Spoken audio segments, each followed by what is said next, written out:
Na nossa formação em psicologia, pensar sobre o amor é algo que contribui bastante para que a gente possa escutar as pessoas e os significados que o amor pode ter para cada pessoa, na vida de cada pessoa.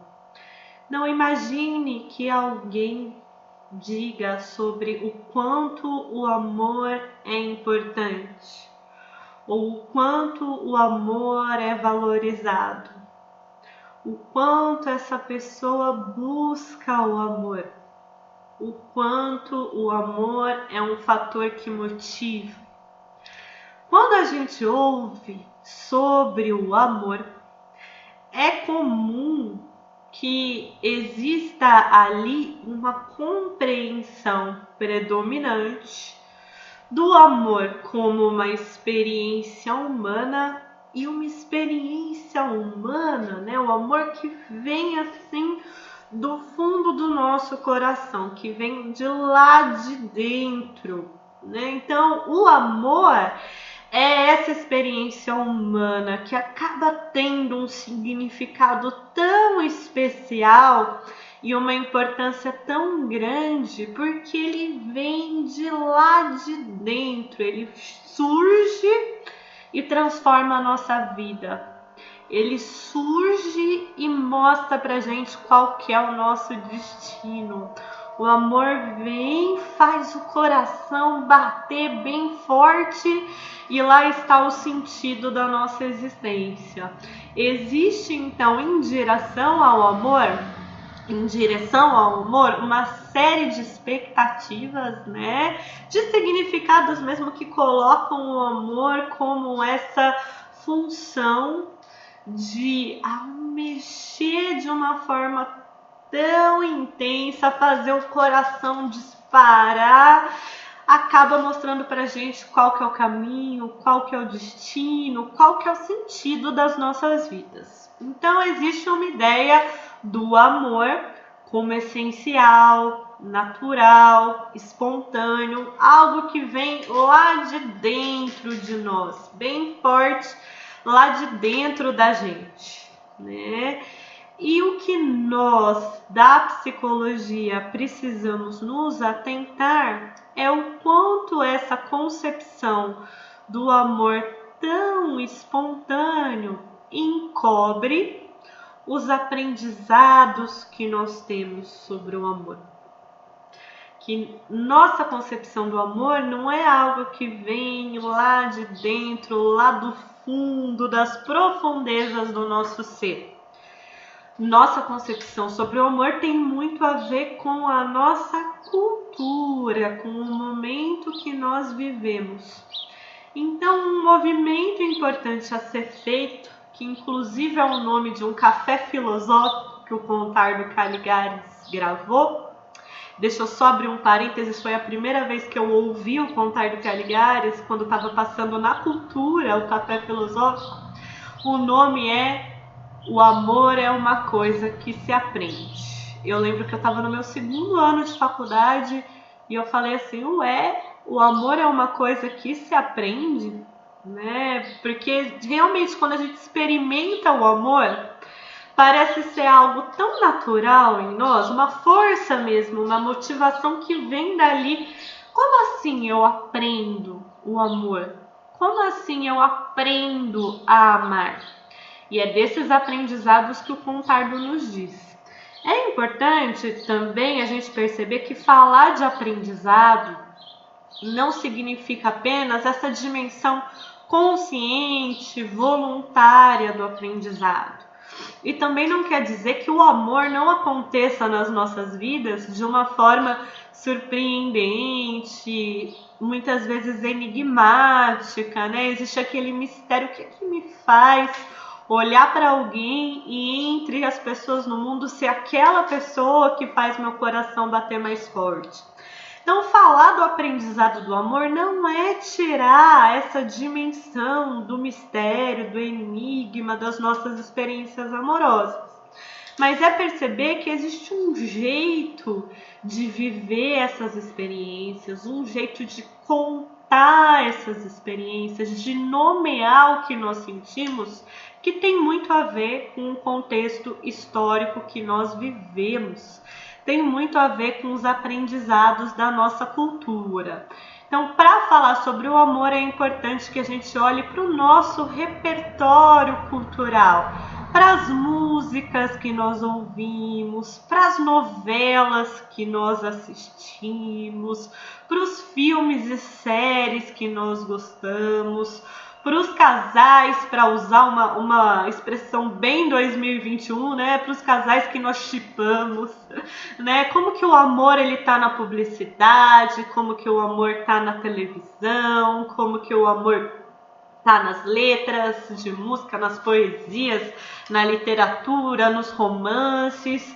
Então a forma como a gente aprende sobre o amor e a valorizar o amor como um núcleo de sentido para as nossas vidas tem muito a ver com esse repertório cultural. Tem muito a ver com as ficções, né, que são como um alimento para nós na modernidade, né? São uma fonte de como falar, como contar, como narrar as nossas vidas. Então, dizer dessa relação do amor e das ficções, de forma alguma, é diminuir a importância do amor. Na verdade, as ficções são importantíssimas, porque a gente está sempre pensando na nossa vida e criando sentidos, criando significados, inventando formas de viver. A criatividade e a invenção têm tudo a ver com como nós vivemos. E são as ficções que nos inspiram, que nos estimulam nesse campo criativo e inventivo. E são também as ficções uma referência importante para as nossas experiências amorosas. Desde os contos de fadas, do Era uma Vez e aquela ideia do felizes para sempre. No vídeo anterior nós vimos um pouco o quanto são fortes essas expectativas de felicidade em torno das relações amorosas, né? E lá desde pequenininhos e pequenininhas a gente ouve era uma vez, tananã, tananã, e foram felizes para sempre, a felicidade amorosa eterna. Então existe sim uma forma de aprender sobre o amor, e essa forma de aprender sobre o amor, ela está presente em como a gente dá significados e como a gente vive as experiências amorosas, né? Então aqui está o Contardo num vídeo do Café Filosófico que chama O Amor é uma Coisa que se Aprende. Então essa é uma reflexão importante para a gente pensar na escuta das experiências amorosas como um todo, na escuta das experiências amorosas em casais, que o amor é uma coisa que se aprende. E nesse Café Filosófico, que eu vou deixar o link, claro, para quem quiser assistir, o Contardo fala dessa relação tão próxima entre o amor e a modernidade, que antes, o que a gente pensava, né? Na importância da tradição. Quando eu pensava, quem sou eu e quem eu posso me tornar, o contexto do meu nascimento, a família do meu nascimento, a cidade do meu nascimento eram bastante determinantes em como seria a minha vida, até mesmo em profissão, né? Se eu nasço numa família de camponeses, se eu nasço numa família de artesãos, se eu nasço numa família de agricultores, isso vai determinando como que vão ser as minhas possibilidades. Numa sociedade tradicional, a possibilidade de mobilidade social, de circulação, ela é pequena. Então, qual será o meu lugar? Qual será o meu destino? É algo que a resposta estará na tradição, né? Então, quando a gente fala de antes da modernidade, a gente está falando de sociedades em que a tradição tem um papel forte. Os lugares sociais eles são determinados pelo nascimento. A minha família de origem, minha cidade de origem, o meu grupo social de origem são os que darão as coordenadas para como vai ser a minha vida. Hoje, não. Hoje a gente tem muito forte os ideais de autonomia, de que independente de onde eu nasci, do contexto que eu nasci, eu serei quem fará escolhas, quem sonhará e buscará esses sonhos, quem criará e buscará o meu destino. Existe um ideal de que a gente possa se transformar. E os lugares sociais, eles passam a ser pensados como determinados pelas nossas vontades, nessas ações e nossas escolhas. Isso é muito moderno. E isso tem muito a ver em como a gente pensa o casamento. Hoje nós pensamos sobre casar ou não casar a partir dos sentimentos individuais, das vontades e escolhas individuais daquelas duas pessoas que se casam, e não como a vontade coletiva, as determinações familiares, as obrigações tradicionais.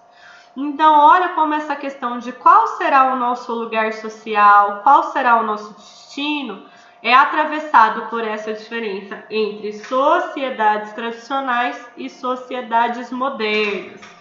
É uma ideia moderna, então, sou eu quem crio o meu destino. E o Contar do Caligares vai mostrar como o amor tem um lugar muito importante nesse mundo em movimento.